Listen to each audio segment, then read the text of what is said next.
మీకు సపోర్టివ్గా ఆ ఆర్టీవీ ఇంకా ఏయో కొన్ని ఛానల్స్ పెట్టుకున్నారు కొత్తగా. వాళ్ళేమో మా క్యారెక్టర్ అసాసినేట్ చేస్తారు. ఆ సిఆర్ వాయిస్ అంట, వాడు మొత్తం వాడి వీడియోలో చెప్పిన అన్ని అబద్ధాలు, పచ్చి అబద్ధాలు. ఆవిడెవరో సంఘ సంస్కర్త అంట, ఫ్యామిలీ కౌన్సిలర్ అంట, కృష్ణవేణి అంట. ఆమె ఉమెన్ యాక్టివిస్ట్ అంట. ఆమె నోటి నిండా శ్రీరెడ్డిని ఎప్పుడు అరెస్ట్ చేస్తారు, శ్రీరెడ్డిని ఎందుకు మీరు వదిలేస్తున్నారు, శ్రీరెడ్డిని పట్టుకోలేకపోతున్నారా, ఆమె నాకు పడేడుస్తుంది. ఇప్పుడు మీరు కమ్మ వాళ్ళైతే నో, మీకేం పర్వాలేదు, మీరు డైరెక్ట్గా వాళ్ళని సపోర్ట్ చేసుకోండి, నేనేం అనట్లేదమ్మా కృష్ణకుమారి గారు.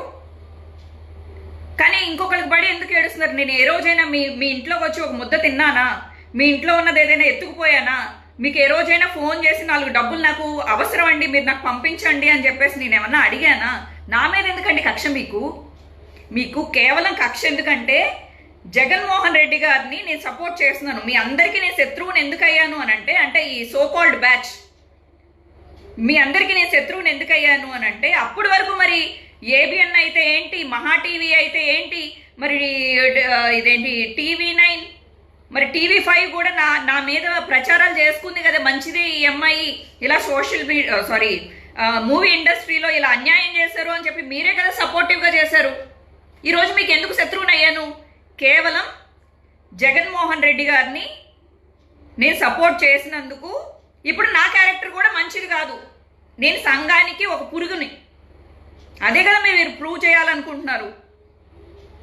అంటే జగన్మోహన్ రెడ్డి గారిని పేదలు సపోర్ట్ చేసినా పేదలది తప్పే. ముసలాళ్ళు, వితంతువులు ఎవరైనా సపోర్ట్ చేస్తే 65 లక్షల మంది ఎవరో ఉంటే వాళ్ళనే 64 లక్షలకి కుదించేశారు.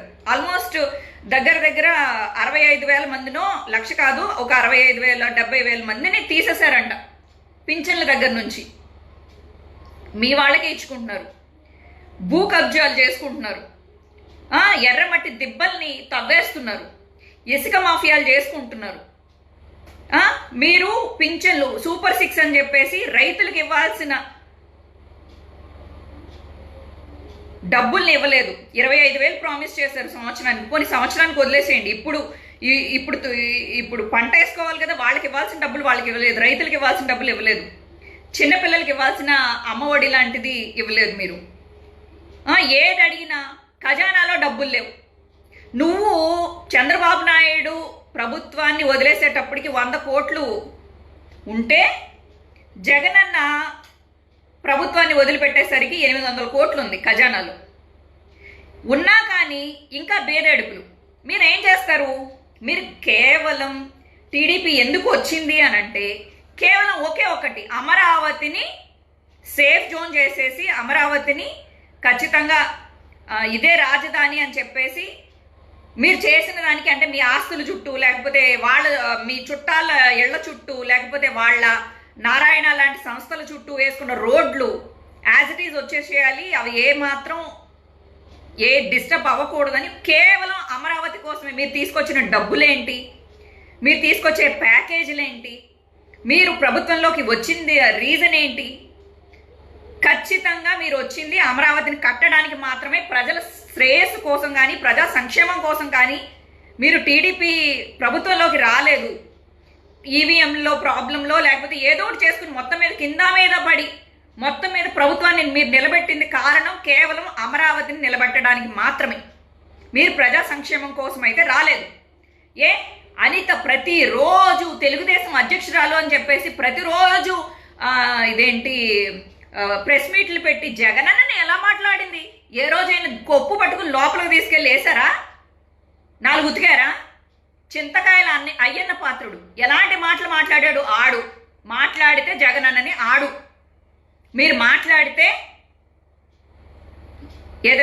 వాడికి ఉన్న బట్టతలను ఏమన్నా పుచ్చుకుని ఏమైనా జైల్లో వేసారా? వేసినట్టు వేసి ఒక రోజు కూడా ఉండలేదు కదా. అతికి ప్రలాపనలు ప్రేలితే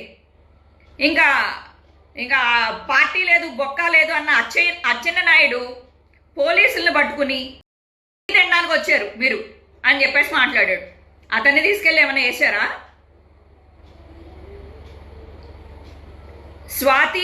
శ్వేతా చౌదరి ఆమెని లండన్లో కూర్చోబెట్టి 2 పూట్ల 3 పూట్ల మేపుతూ ఆమెని అడ్డమైన తిట్లు తిట్టించారు.